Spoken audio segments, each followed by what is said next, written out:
no saben que han existido. Pertenecen a un grupo de criaturas que rivalizaron con los dinosaurios en tamaño y ferocidad.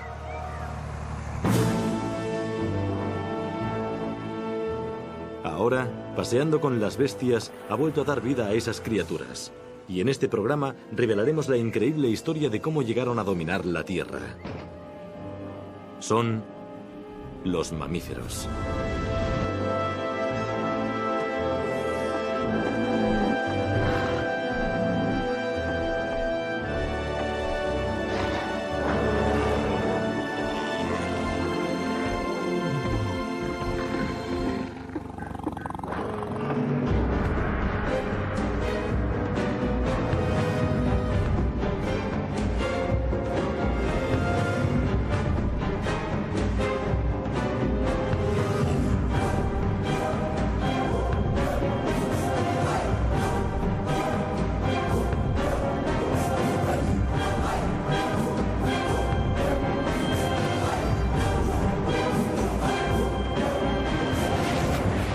Caminando entre las bestias. El triunfo de las bestias. Sorprendentemente, los primeros mamíferos aparecieron en la Tierra al mismo tiempo que los dinosaurios.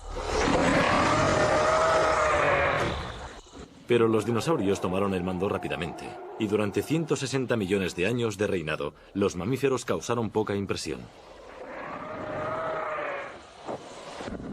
Los primeros mamíferos debían parecer musarañas o ratones. La mayoría eran criaturas pequeñas. Algunos eran tan pequeños que, si se encuentran los fósiles, son diminutos comparados con los dinosaurios. Esta es la mandíbula completa de uno de los primeros mamíferos, y comparándola con el tamaño de este dinosaurio, se puede ver que, si se reconstruyera el cuerpo, tendría aproximadamente el tamaño de un diente de T-Rex. Los mamíferos parecían destinados a la oscuridad, pero tuvieron un extraño golpe de suerte. Hace 65 millones de años, la Tierra tuvo algunos problemas.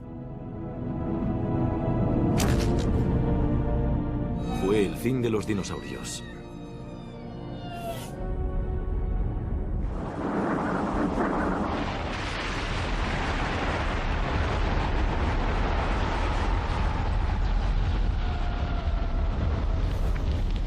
Unos pocos grupos de animales se salvaron de aquel Armagedón. Y los mamíferos fueron uno de ellos.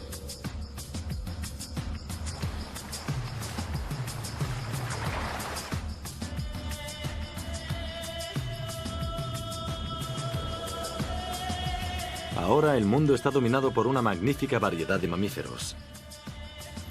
Pero deben su éxito a una extraordinaria serie de características que han tenido desde el principio. Rasgos que los hacían especialmente adaptables. Un metabolismo de sangre caliente ayuda a mantener la temperatura corporal y a vivir la vida a gran velocidad. Su capa de piel significa que pueden soportar una gama de temperaturas y así vivir en una sorprendente variedad de hábitats. Proporcionan leche y cuidados a sus crías, con lo que les dan una ventaja de partida en un mundo de competencia despiadada. Y están equipados con una variedad de dientes de formas diferentes, lo que significa que pueden mascar prácticamente de todo. Tienen incluso grandes cerebros, de modo que pueden aprender a ir creciendo y son capaces de adaptarse al enfrentarse a nuevos retos.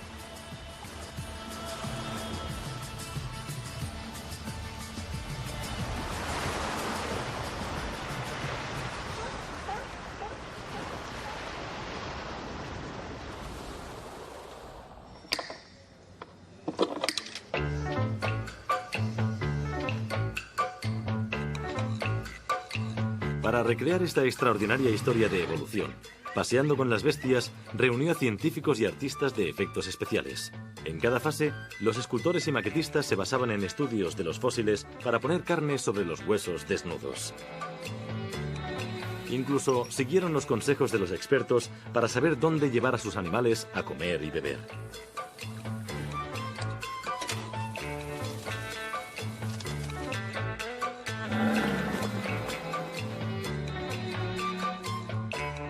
Y, ante el ordenador, los científicos asesoraban a los animadores sobre cómo poner a los animales en pie.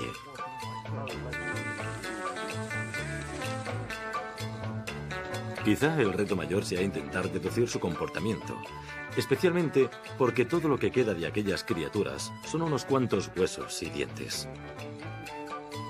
Afortunadamente, los paleontólogos pueden saber mucho de un mamífero por sus dientes. Los dientes de los mamíferos son muy variados. Mientras que los dinosaurios solo tienen 2 o 3 clases de dientes, los mamíferos tienen docenas de clases. Este es el diente de un mamut. Al igual que el diente de un elefante, aquí está la raíz, aquí la superficie para triturar, que está surcada por estas estructuras, mientras que otros mamíferos tienen otra clase de dientes muy diferentes. Esto es de una hiena de las cavernas. Aquí delante están los incisivos. Aquí están los colmillos para perforar la carne. Y hacia la parte de atrás, estas muelas de filo ancho y afilado que sirven para romper y triturar hueso. Si nos fijamos en los dientes de un mamífero, podemos saber rápidamente qué comían. Este animalito de aquí tiene unos dientes agudos y afilados que debían servirle para perforar los caparazones externos de los insectos, de modo que este debe ser insectívoro. Este es evidente que es un carnívoro. Si nos fijamos en estos grandes dientes puntiagudos, estos son los colmillos que usaría para perforar la carne. Los incisivos son igual de temibles para cortar carne y hueso, y hacia la parte de atrás están estas enormes muelas trituradoras para triturar carne y romper huesos y para masticarlo todo antes de tragarlo. Y cuando miramos los dientes de esta criatura más bien extraña de Sudamérica, por la forma de los incisivos, que parecen un poco humanos, vemos que no son muy afilados. Es evidente que es un herbívoro. Y hacia la parte de atrás de las mandíbulas tenemos los molares, las muelas, con una superficie trituradora muy ancha, como los dientes de los caballos o las vacas. Los dinosaurios tuvieron suerte. Vivieron en un periodo de extraordinaria estabilidad en la historia de la Tierra. Las previsiones meteorológicas durante 160 millones de años fueron de calor y humedad. Pero los mamíferos han tenido que enfrentarse a un mundo diferente. Un mundo que daría al traste con las previsiones del mejor meteorólogo.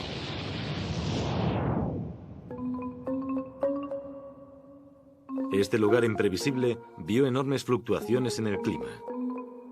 Llegaban estaciones, aparecían y desaparecían bosques, hábitats enteros se creaban y destruían. Y los casquetes polares no paraban de crecer. Los últimos 65 años de la historia de la Tierra han sido un viaje en montaña rusa. Para los mamíferos era adaptarse o morir. Pero parecía gustarles.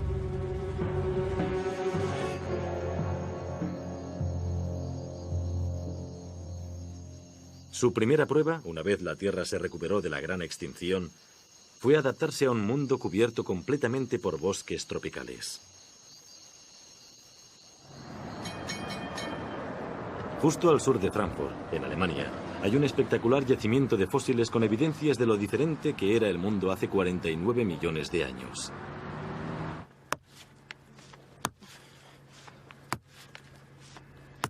Esta es una visión única de una época en la que los mamíferos acababan de empezar a prosperar. Los paleontólogos han descubierto que esta mina abandonada estuvo rodeada por un frondoso bosque tropical lleno de una extraordinaria colección de animales.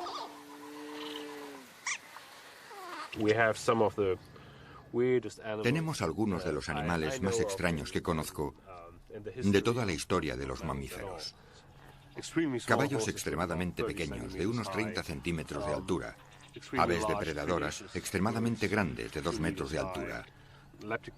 El Leptictidium es uno de los animales más extraños que han vivido aquí. Corría o saltaba sobre 2 patas. Ahora no hay nada que se le parezca. Estos sedimentos de Messel se fueron formando gradualmente durante millones de años, capturando todo un ecosistema.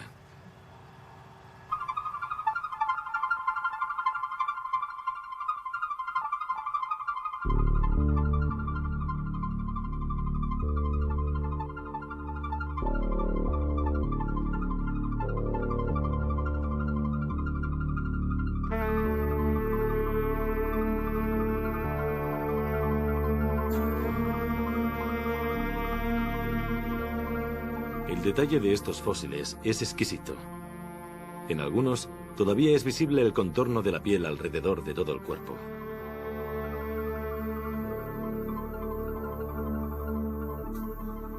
En otros se pueden ver los restos de la última comida dentro del estómago.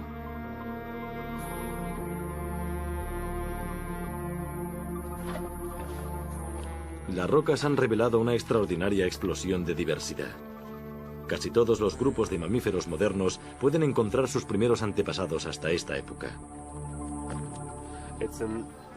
Es una época extraordinaria para la historia de los mamíferos, porque no tenemos solo esos mamíferos extraños, sino muchos mamíferos que forman parte de los grupos que conocemos actualmente. Algunos, como los murciélagos y los osos hormigueros, no han cambiado mucho en millones de años. Pero otros, como el primer caballo, era muy diferente entonces. Si se compara el pequeño caballo de Messel con el caballo actual, uno piensa que no es la misma clase de animal, pero lo es. Y por eso es tan fascinante este yacimiento.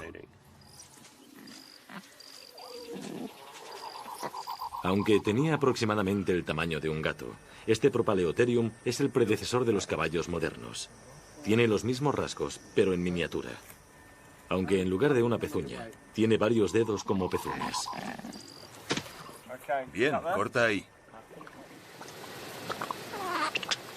A pesar de su variedad, una cosa que tenían todos en común era el tamaño. La mayoría de los primeros mamíferos eran pequeños, vivían en bosques tropicales, se hicieron un poco más grandes de lo que habían sido en la época de los dinosaurios, pero no mucho más que un cerdo. Vivían bajo los árboles, eran capaces de subirse a ellos y adaptarse a diferentes dietas, pero no podían hacerse muy grandes en aquellos bosques. Entonces, si los mamíferos eran pequeños, ¿quiénes estaban en lo más alto de la cadena alimenticia? Viendo sus descendientes actuales, quizá resulte difícil creerlo, pero hubo un tiempo en que los mamíferos vivían con un miedo mortal a las aves.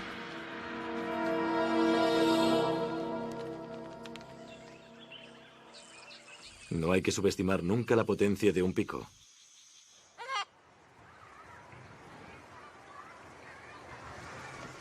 Acabo de dar a Riley un coco de Brasil, un fruto seco que para nosotros es muy difícil de cascar. No podemos hacerlo con los dientes, necesitamos herramientas para hacerlo. Mientras que Riley, con un cráneo así de grande, puede cascar el coco usando solo el cráneo. Ahora, imaginemos un Riley muy grande. Lo primero que se ve al ver el cráneo de esta ave extinguida es que es evidente que podía dar un mordisco impresionante. El cráneo pertenecía a una ave gigantesca de 2 metros de altura llamada Diatrima o Gastornis. Si comparamos el cráneo de Riley, que es más o menos así, con el cráneo de estas aves gigantescas, podremos ver que estaban más que dotadas para cascar frutos secos. De hecho, el Gastornis estaba superdotado en muchos aspectos comparado con las aves modernas. Actualmente hay algunas aves grandes no voladoras como el avestruz, pero es evidente que su constitución es completamente diferente. Tienen un cráneo relativamente pequeño, desde luego no es el cráneo enorme que vemos en estas aves extinguidas. El Gastornis era grande y poderoso, y se especializaba en una cosa: comer mamíferos. Un animal como el Gastornis o Diatrima, con unas mandíbulas tan potentes, era capaz de comer presas que forcejeaban, de comer vertebrados. Y quizá no de comer solo la carne, sino de abrir los huesos en canal y extraer la altamente nutritiva médula del interior de los huesos.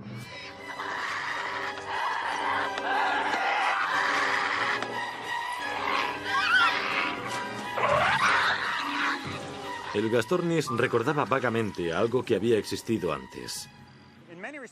En muchos aspectos, esas aves hacían básicamente lo mismo que los tiranosaurus o cualquier otro dinosaurio depredador, y muchos de los pequeños mamíferos que existían entonces debían verlas del mismo modo. Y si el mundo hubiera permanecido cubierto por bosques tropicales, es posible que las dominantes hubieran sido las aves en lugar de los mamíferos.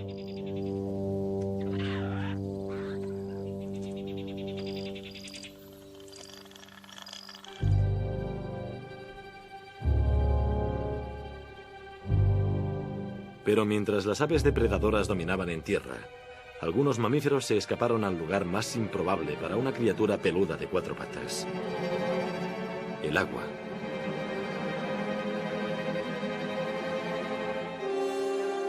ella empezaron a hacerse muy grandes. Hasta llegar a los animales más grandes que han existido jamás, las ballenas. Las ballenas son la prueba de la asombrosa adaptabilidad de los mamíferos. Pero el cómo evolucionaron estas bestias de 150 toneladas a partir de aquellas criaturas arbóreas es uno de los mayores misterios científicos.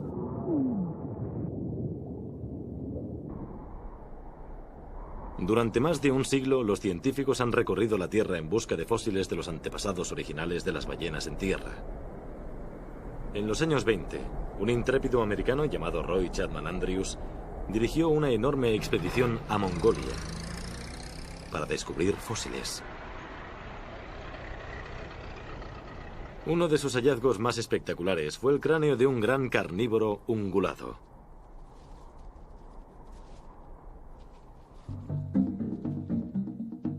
Un examen detenido de sus dientes reveló sorprendentes similitudes con los de las ballenas.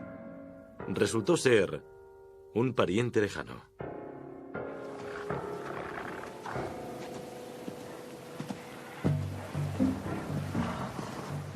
Es extraordinario cuando miras una ballena o un delfín vivos y te das cuenta de que en otro tiempo sus antepasados eran criaturas terrestres que habrían tenido el aspecto de un cerdo o un perro gigante. Pero a lo largo de los años, el esqueleto y el cráneo y los dientes de los mamíferos se pueden adaptar y se han adaptado con mucha rapidez.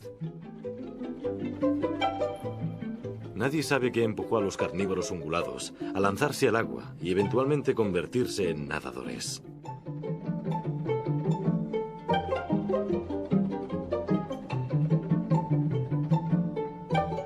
De hecho, casi todos los mamíferos pueden nadar, solo que algunos prefieren no hacerlo. Pero estudiando a animales vivos, es posible deducir cómo pudieron hacer los mamíferos esta extraordinaria transición.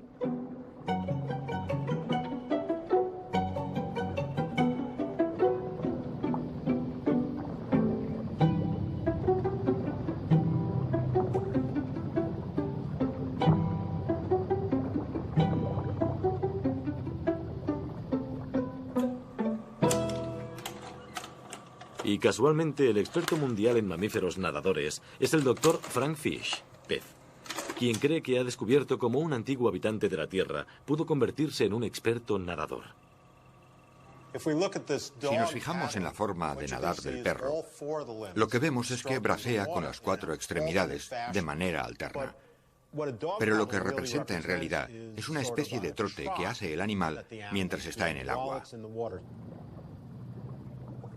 No es un estilo muy eficaz. Un mamífero que está igualmente en su medio, en el agua como en tierra, es la nutria. Las nutrias parecen representar lo que podría ser un eslabón perdido entre las ballenas y los mamíferos marinos, lo cual las convierte en unos animales fascinantes para el estudio, a pesar de que no siempre colaboran.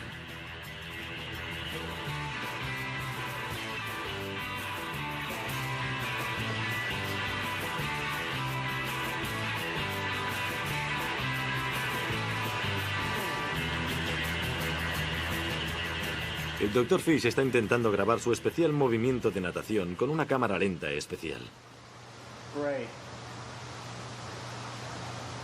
En el laboratorio, ha descubierto que hay pocos cambios sencillos en el estilo de natación que permiten a un mamífero terrestre nadar más como una foca y menos como un perro. Lo que vemos es que, en lugar de usar las 4 patas, la nutria usa solo las patas de atrás.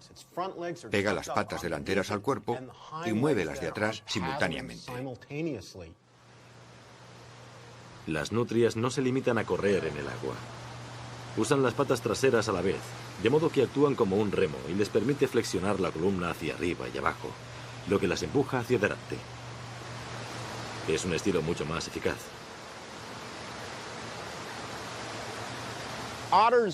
Las nutrias representan un estado de transición, algo intermedio entre la tierra y el agua. Y debido a ello, son realmente interesantes, porque probablemente representan en la actualidad lo que debían ser los antepasados de animales como los delfines. Pero las nutrias son animales modernos. Nadie había encontrado un antepasado equivalente a la nutria para las ballenas, un eslabón perdido entre la tierra y el mar.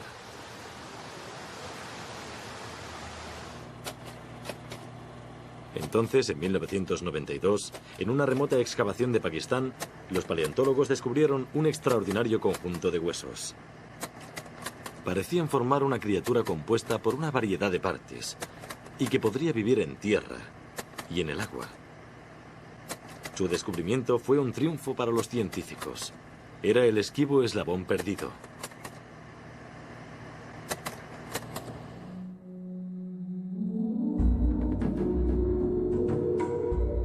La llamaron Ambulocetus, que aproximadamente significa ballena andante.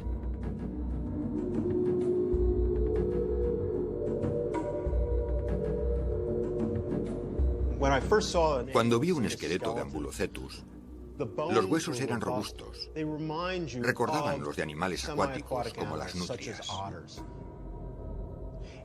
El Ambulocetus probablemente se movía como las nutrias de ahora. Tenía las extremidades ensanchadas, las manos y los pies palmeadas, de manera que podía impulsarse palmeando. También tenía una cola robusta y seguramente empezaba, al igual que las nutrias, a usar los movimientos de la cola para impulsarse.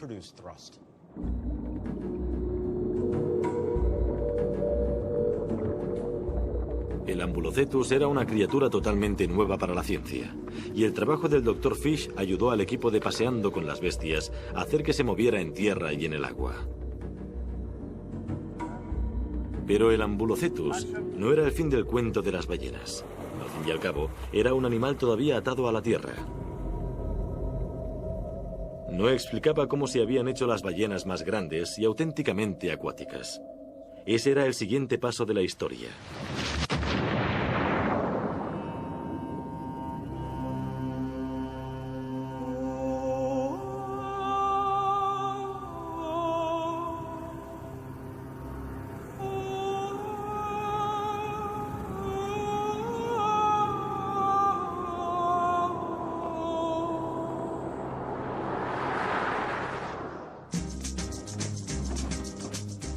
Es el último sitio de la Tierra donde uno esperaría encontrar algo relacionado con el agua.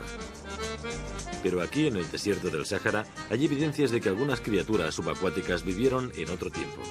Es un lugar que intriga al paleontólogo marino Dr. Mark Ewen.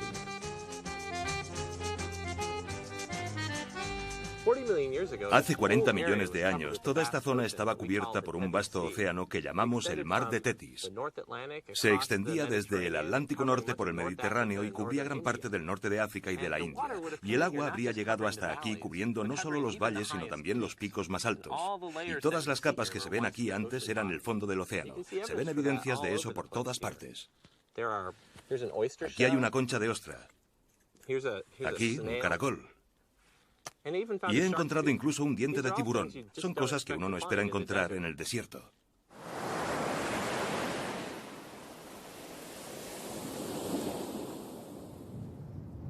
Otra cosa que uno no espera encontrar son ballenas gigantes. Cuando se descubrieron los primeros esqueletos como este en el siglo XIX, se pensó que eran los restos de enormes serpientes marinas. Se los llamó Basilosaurus, que significa lagarto rey. Pero el Basilosaurus no era ningún lagarto gigante.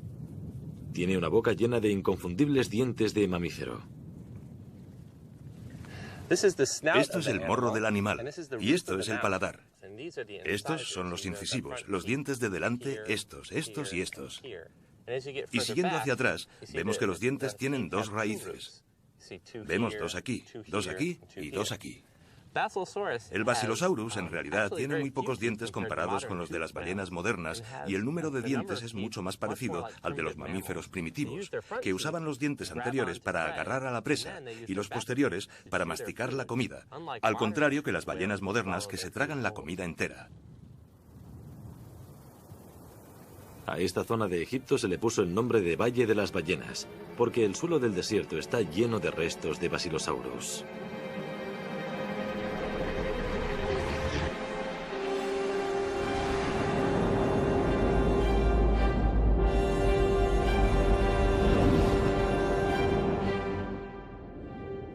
Estas criaturas eran depredadores gigantes, pero todavía no eran como las ballenas modernas.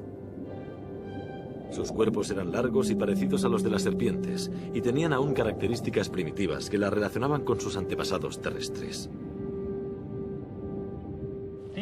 Estas son las patas traseras de un Basilosaurus. Se puede ver la pelvis, el fémur, la rótula, la parte inferior y el pie, que tiene incluso los dedos. Estas pequeñas patas traseras no estaban unidas a la columna y su pequeño tamaño nos indica que no podían soportar el peso del cuerpo en tierra. Por tanto, si no podían usarlas para andar, ¿para qué podían usarlas? Una idea es que las usaban como agarres sexuales, que los machos y las hembras las usaban para engancharse durante el apareamiento y sujetarse mientras se apareaban.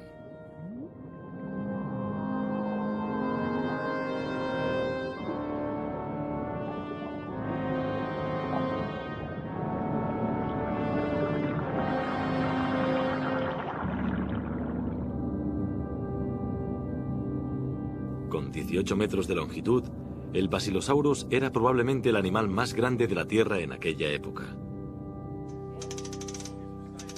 Fue un verdadero reto para los científicos y los artistas de efectos especiales hacerlo funcionar correctamente. El modelo a escala se tuvo que encoger para que cupiese, y aún así se necesitaron 4 personas para controlarlo.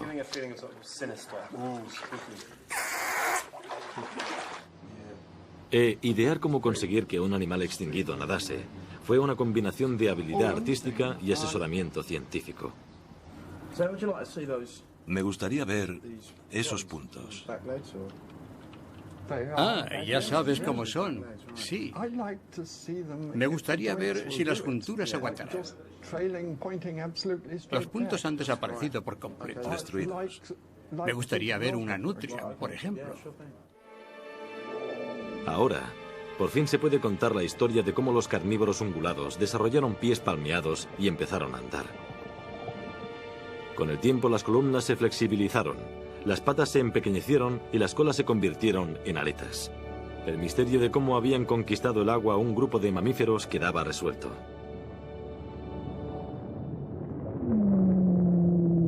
Las ballenas representaban los primeros intentos de los mamíferos de hacerse realmente enormes. Pero los mamíferos terrestres no iban muy atrasados y tuvieron su oportunidad cuando el clima se puso en contra de los bosques tropicales.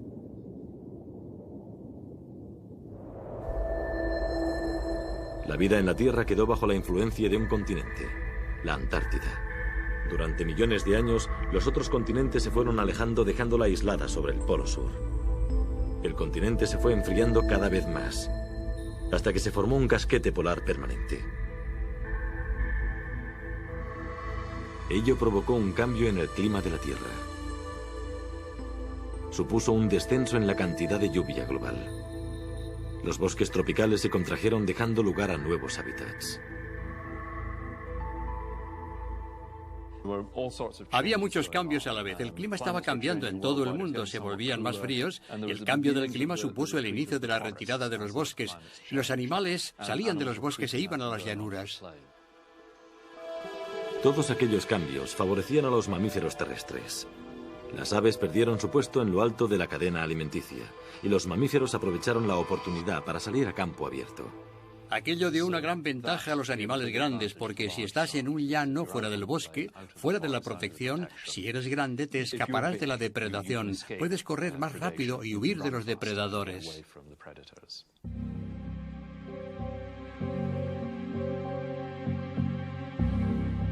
El cambio en el clima dio lugar a una nueva raza de gigantes. Era la era de los mamíferos, había llegado realmente y era fea.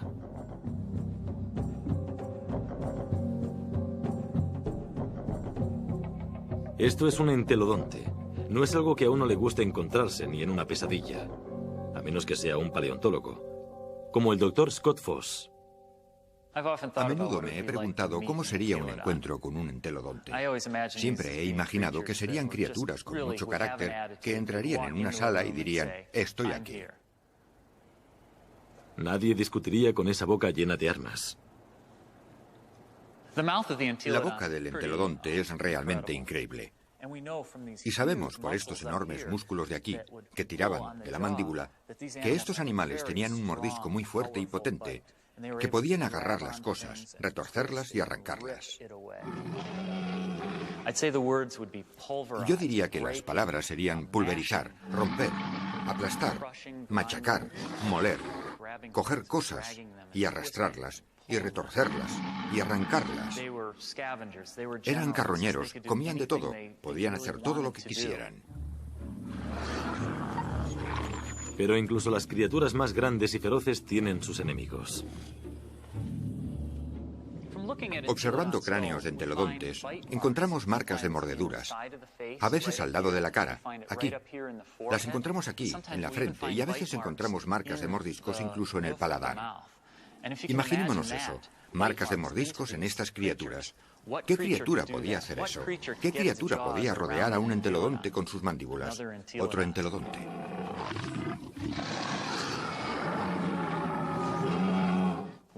Lo sabemos porque sus propios dientes podrían haber dejado esas marcas y porque no hay ningún otro animal que viviera en aquella época que pudiera haber dejado unas marcas como esas. Así que estamos bastante seguros de que eran los entelodontes quienes se lo hacían unos a otros. La gran pregunta es ¿por qué?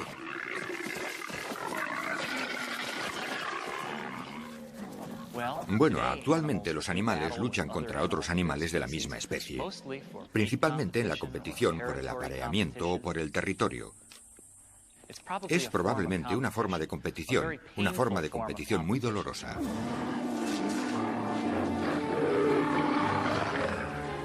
Los entelodontes eran los animales todoterreno definitivos, con una constitución como tanques y capaces de comer cualquier cosa. Una historia típica de éxito de mamíferos. Es difícil saber por qué no hay entelodontes ahora. ¿Por qué no sobrevivieron?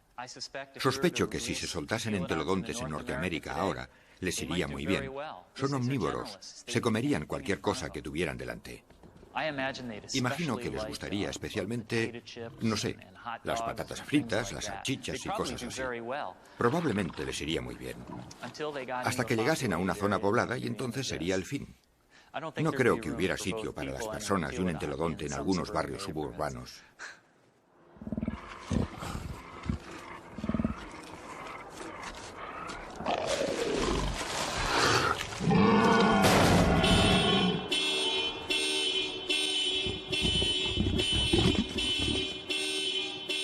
Los entelodontes eran una nueva especie de mamíferos grandes. Pero no tardaron mucho en ser superados por los mamíferos terrestres más grandes que han vivido jamás. En la expedición de Roy Chapman Andrew a Mongolia, en el diario de excavaciones, consta el descubrimiento de un hueso tan grande como el cuerpo de un hombre.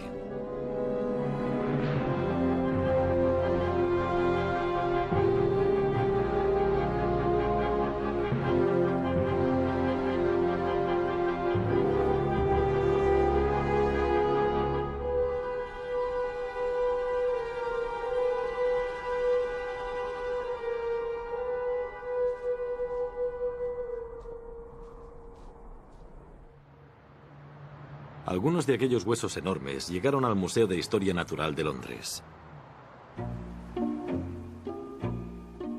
Debería ser fácil encontrar huesos de más de 1 metro de longitud, pero en el Museo de Historia Natural hay muchos huesos entre los que tiene que buscar el paleontólogo profesor Michael Fortelius.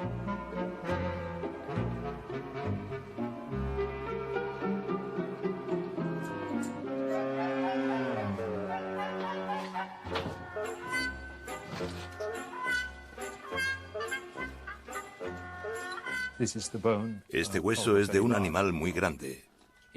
Si lo encontrase en alguna parte, probablemente pensaría que era un elefante, porque es muy grande. Pero en algunos aspectos es como una jirafa, y en otros incluso como un rinoceronte, pero no se parece a ningún animal vivo actualmente, y es mucho más grande que cualquier animal que viva ahora. Los científicos tardaron bastante en deducir qué clase de criatura era. Lo único que estaba claro era que era grande. Esto es una vértebra cervical de un rinoceronte de tamaño mediano de la era glaciar. Y es... bueno, es un hueso grande, pero no es nada comparado con... este, que es enorme.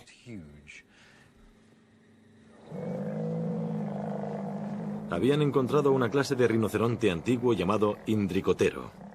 Cuando pensamos en animales terrestres grandes, siempre pensamos en los dinosaurios.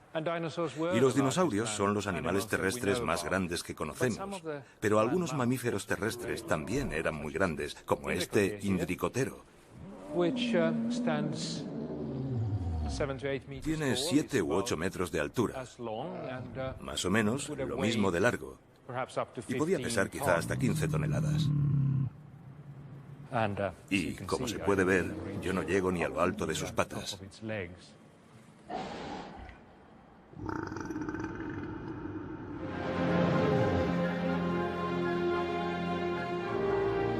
Los indricoteros eran rinocerontes que querían ser jirafas. Tenían largos cuellos para llegar a las copas de los árboles, pero todo su cuerpo era robusto y pesado como el de un rinoceronte. Era un extraordinario logro de la ingeniería. Pero aquellos monstruos eran gigantes buenos que se alimentaban solo de hojas tiernas.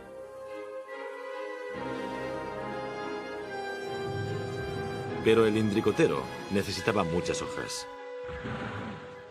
¿Por qué el gran tamaño? Porque significa que nadie te va a cazar. No hay un depredador tan grande como para comerte. Pero el peligro de ser grande es que puede ser muy vulnerable. Porque los tamaños de la población, pensemos en los elefantes, son muy pequeños. Y no es muy difícil llevar a un animal grande a la extinción. Y los días de los indricoteros estaban contados cuando la Tierra volvió a cambiar. El aislamiento cada vez mayor de la Antártida hizo que el clima se enfriase.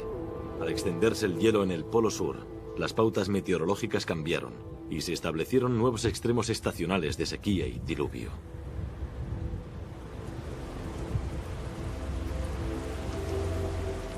De aquella confusión evolucionó una asombrosa planta nueva sin la cual no podríamos imaginarnos la vida. Era la hierba.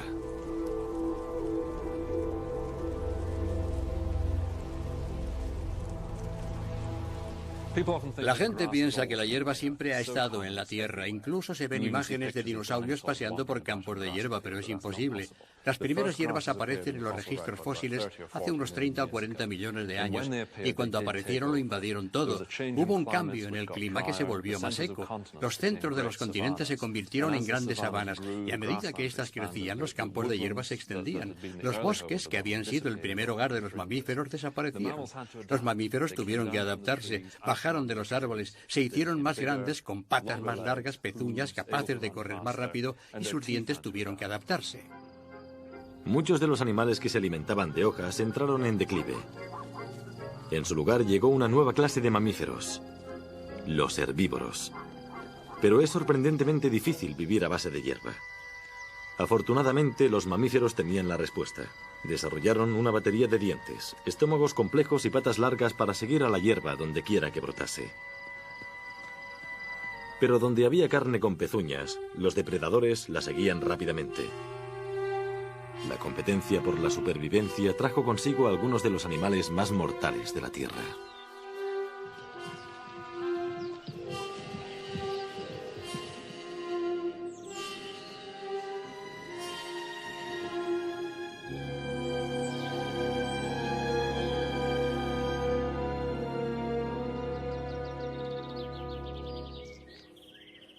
Si nos fijamos en la evolución de los felinos, incluso en la evolución de otros depredadores, podemos ver que se han vuelto más rápidos, más grandes y que han perfeccionado sus habilidades. Del mismo modo, las presas también se han vuelto más rápidas, más grandes y han perfeccionado su especialidad, que es escapar.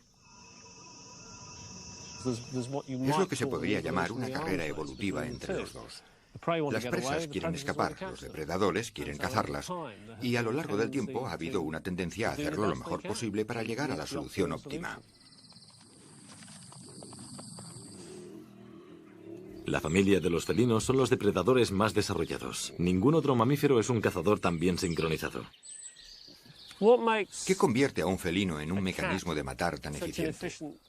Estos cachorros de tigre tienen 4 meses de edad y ya tienen todos los atributos que necesitarán, solo que en una forma más pequeña. Tienen pies grandes, zarpas muy grandes, garras largas, muy afiladas. Tienen unos dientes con los que pueden despedazar la carne. Pueden morder a la presa y matarla.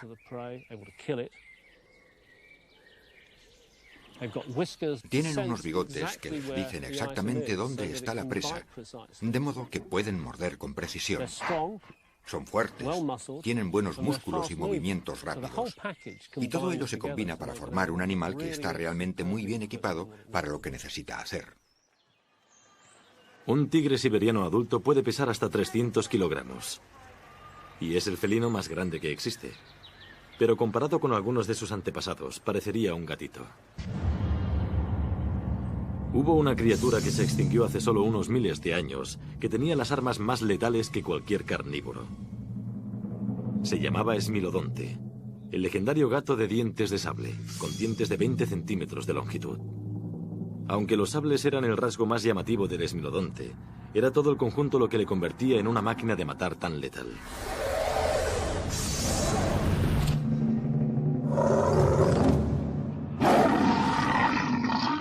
Si nos fijamos en el esqueleto en conjunto, era un felino muy robusto.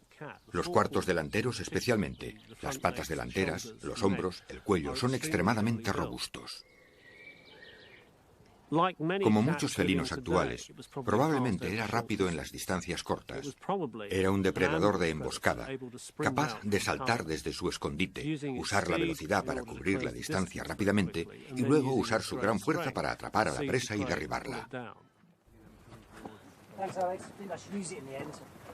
Como de costumbre, son los dientes los que nos dicen en realidad cómo hacía las cosas el Esmilodonte.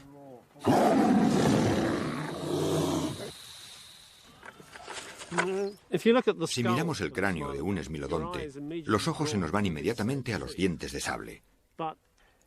Pero aquí atrás tiene unos dientes que están adaptados para cortar carne. Y delante tiene unos dientes adaptados para arrancar carne y metérsela en la boca. Tiene unos colmillos superiores muy grandes que están adaptados para clavárselos a la presa una vez está inmovilizada. Todo nos indica que era un depredador. No es un animal que pueda comer hierba o vegetación. Es un depredador, un cazador.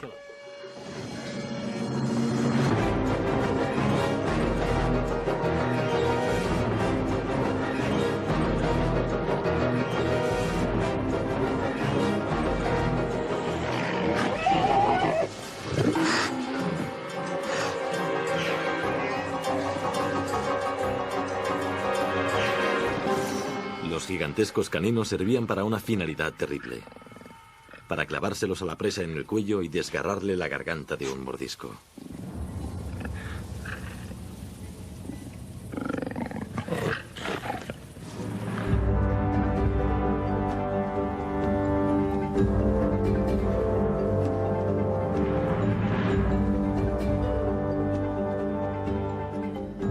Aunque los mamíferos parecían estar en la cima del mundo y haber conquistado todos los hábitats, la Tierra estaba a punto de plantear el mayor desafío hasta entonces: la vida en el hielo.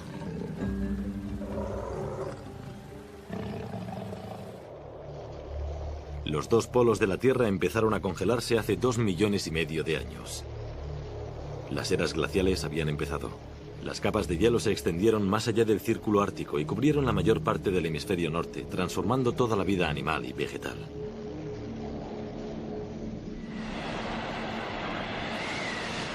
En la plenitud de la era glaciar había icebergs frente a la costa de Irlanda, permafrost debajo de Londres, y los glaciares llegaban por el sur hasta Nueva York. Para la mayoría de animales, la Tierra se convirtió en un lugar inhóspito.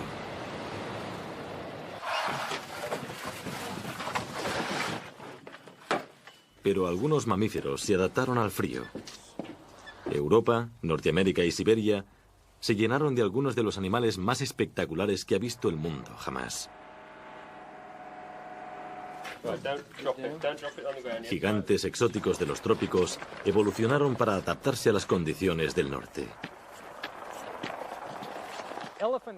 Los elefantes evolucionaron originalmente como animales tropicales, pero el mamut desarrolló una adaptación muy especializada a climas extremadamente fríos.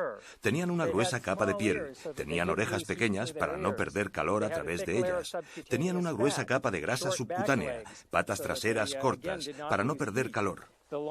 Usaban los largos colmillos para apartar la nieve, porque se alimentaban principalmente de hierbas y otras plantas pequeñas. Una de sus adaptaciones más especializadas era la punta de la trompa, que tenía 2 dedos largos que les permitían alimentarse de plantas muy pequeñas que eran su principal sustento.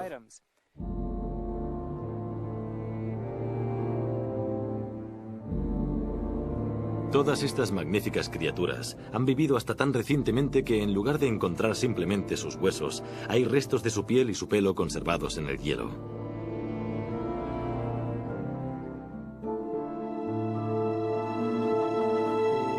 Su hallazgo proporciona una información única sobre el aspecto de estos animales extinguidos.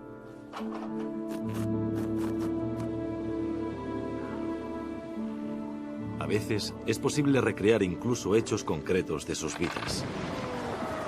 Se han hallado esqueletos enteros de mamuts en la flor de la vida que habían quedado atrapados en estanques helados. En algunos casos todavía se podía comer la carne de sus cuerpos.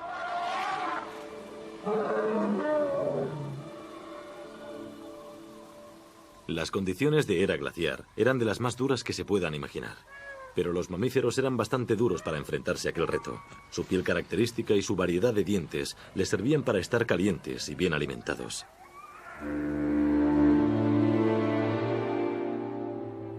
Pero tras haber sobrevivido y prosperado durante tanto tiempo, algo misterioso estaba a punto de ocurrir. Los mamíferos gigantes de la era glaciar, como el mamut, el rinoceronte lanudo, el megaloceros, el alce gigante irlandés, todos fueron animales muy prósperos y sobrevivieron durante un periodo muy largo de tiempo en un clima duro, pero desaparecieron de una manera relativamente brusca. ¿Qué causó su desaparición? Hace unos 30.000 años, la mayoría de los mamíferos gigantes de todo el mundo empezaron a extinguirse. Y hace unos 10.000 años, al finalizar la última era glaciar, se habían extinguido casi todos. Los mamíferos habían prosperado a pesar de todos los cambios que les había planteado la Tierra. Habían sobrevivido incluso a las eras glaciares. Entonces, ¿por qué desaparecieron los grandes de repente?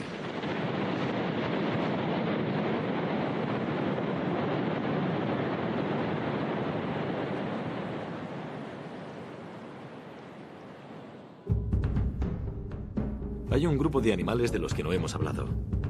Los primates. Estaban aquí al principio y siguieron el paso de los cambios de la Tierra. Y luego, hace solo unos miles de años, una especie tuvo un éxito fantástico.